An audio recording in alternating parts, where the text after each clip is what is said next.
मु अरुण कुमार बारिक ओडिशा राज्य जोगाण संघर साधारण संपादक। देखो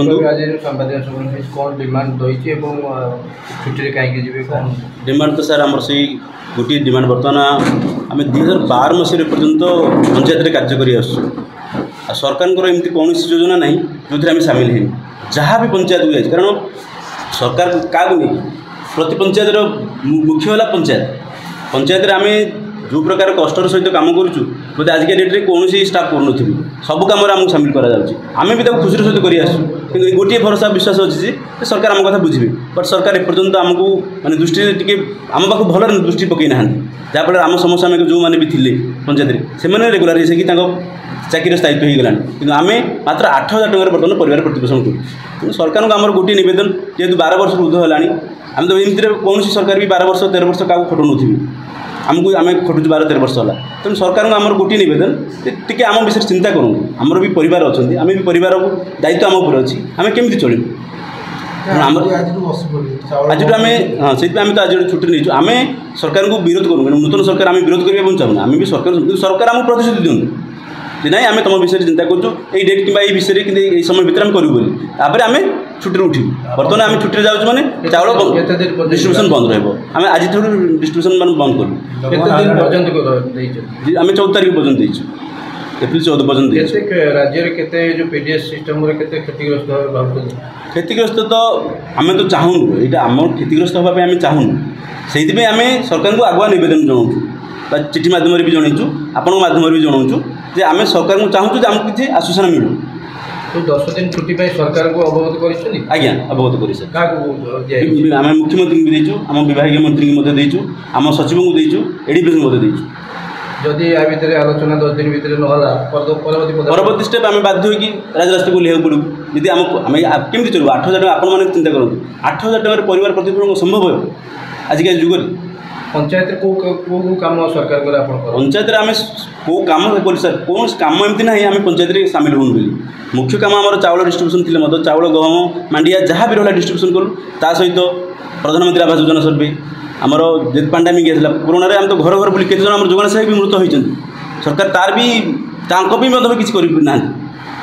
ता सहित आमर रूराल हाउसिंग सर्वे आमर आईएचएल सर्वे बाकी इलेक्शन ड्यूटी जहाँ भत्ता बंटन कौन सी काम नहीं पंचायत अच्छु मैंने पंचायत एक्जिक्यूटिव अफिसर आमको सब कम सामिल कर जेहतु एक्जिक्यूटिव अफिसर कही पंचायत आम थी बाध्य कहते समस्त काम करा पड़ो ओडिशा राज्य जोगाण सहायक संघ तरफ आपण मानक ये धन्यवाद देवी जे विगत 13 वर्ष धरी अनवरत भाव ओडिशा राज्यर खाउटी विभाग रे जोगाण सहायक माने प्रत्येक पंचायत रे कार्य करी आछंती जाके उदाहरण आपण माने जानिथिबे कोरोना समय कौन व्यक्ति बाहर को बाहर नथिले कौन कर्मचारी बाहर को बाहर नथिले किंतु गोटे जोगाण सहायक प्रत्येक घर को प्रत्येक गाँव को जाई गरीब लोक मानक जो हिताधिकारी माने चाउल पाउछन्ते सेमाननको चाउल बंटन करते निजर जीवन को भ्रुक्षेप नक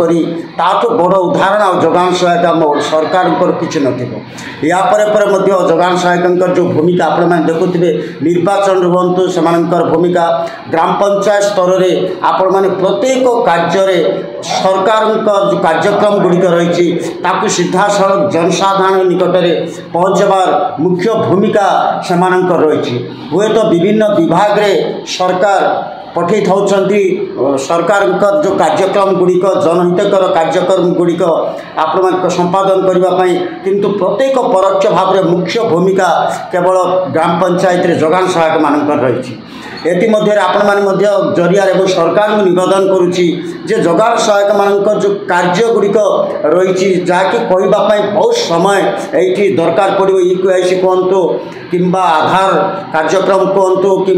भीम भई सामर्थ्य शिविर कहतु निर्वाचन से तो भूमिका रही जहाँकि आमर आवास प्रधानमंत्री आवास योजना से घर जहाँ तदारक कर विभिन्न कार्यक्रम सत्वे 13 वर्ष धरी पंचायत रे गोटे कर्मचारी भाव कार्य करी वर्तमान सुधा सहित जीआरएस माने रही सहित अन्य कर्मचारी सारा ओडिशार कर्मचारी माने पदोन्नति पाई रेगुलर हो सारी किंतु दुखर विषय सरकार जनहितकर कार्यक्रम प्रमुख भूमिका ग्रहण करथिबा जगान सहायक मानकर वर्तमान सुधा कौन सी दृष्टिगोचर ए वर्तमान सुधा हो पार नहीं किंबा आपण मानकर खाद्य विभाग मध्य बारंबार आम दाबी करूँ बारंबार ये स्ट्राइक करूँ निर्भरयोग्य प्रतिश्रुति खाद्य विभाग जहाँकि ग्रास रूट लेवल रे जगान सहायक मानकर जो कार्यक्रम रही उल्लेखन कार्यक्रम जहाँकि ओडिशा सरकार गर्व करिब केवल जगान सहायक मान दिल्ली सरकार ठारू ओडिशा गोटे मुख्य एवं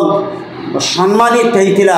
खाद्य जगान जरिया जहाँकि कोरोना समय वर्तमान समय किंतु जगान सहायक माने वर्तमान तांकर जो सर्वनिम्न मजूरी आपण माने गोटे कुली मजूरिया मजूरिया तो कम मजूरी से कार्य कर दुखर विषय जगान सहायक संघ सभापति देखो तो विगत 12-13 वर्ष है 2012 रु आम संघ कम करुच्ची सरकार सब निर्देश पालन करुच्ची आज डेट्रे EQIS भी 90% रिच कर सारी मझे आम पूर्वतन सरकार रे ऑथेंटिकेशन भी ओडिशा को नंबर 1 करथिला एते सब चेष्टा कला सब काम आम करला सुधे भी आम सरकार वर्तमान नुआ सरकार को आम जा नुआ सरकार आसते मुख्यमंत्री भी भेटी आम विभाग मंत्री श्रीजुक्त कृष्णचंद्र पात्र को मिसलु किंतु मु धन्यवाद देवी आमर विभाग मंत्री श्रीजुक्त कृष्णचंद्र पात्र को से माने ग्राउंड जीरो को जाकि तर्जमा करते एक्चुअली आमर काम कौन आमर पारिश्रमिक से भितर कौन मैच खाऊँ कि नहीं तापर आम जो सेकेंड थर जा मिसलु मंत्री कही माने भल काम करुच जोटा कि 8,000 टंका बहुत कम हो तुम मानू मैंने परिवार ये बहुत प्रोब्लेम हो सरकार सहित माने चिंता करछि हमरो मुख्यमंत्री सहित डिस्कसन करिकी आपण मानकर ये पारिश्रमिक मूल्यटा यथाशीघ्र बढ़ाइबा आम ये सरकार उपरे विश्वास भी अच्छी आशा भी अच्छी जेहेतु गोटे 24 वर्षर सरकार आमको केवे तर्जमा एति भी करनथले किंतु वर्तमान सरकार सेटा करले और से आशा रे आम एते दिन काम करछु आमर 4048टा पंचायत रे जोगान सहायक अछंती किए डबल चार्ज रे के ट्रिपल चार्ज भी अछंती वर्तमान समस्ते जिते बेले निज अनुभव कले ये सरकार भी आमको माने एजाए जो आसिक 8-9 मास लानी आमर किछि हेई पारलानी से समस्ते निष्पत्ति नहीं एप्रिल 4 रु एप्रिल 14 पर्यंत मास लीव रे रही और जदि 10 दिन भितर सरकार आम किसी न करेंगे ताहले आम आगामी दिन को राजरास्तार ओह्लैबू ना डिमांड फुलफिल आमर नहला पर्यंत आम राजरास्तार ओह्लैबू आम गोटे मात्र दाबी सेटा होछि आमर स्थायित्व चाकरी रेगुलाइजेशन।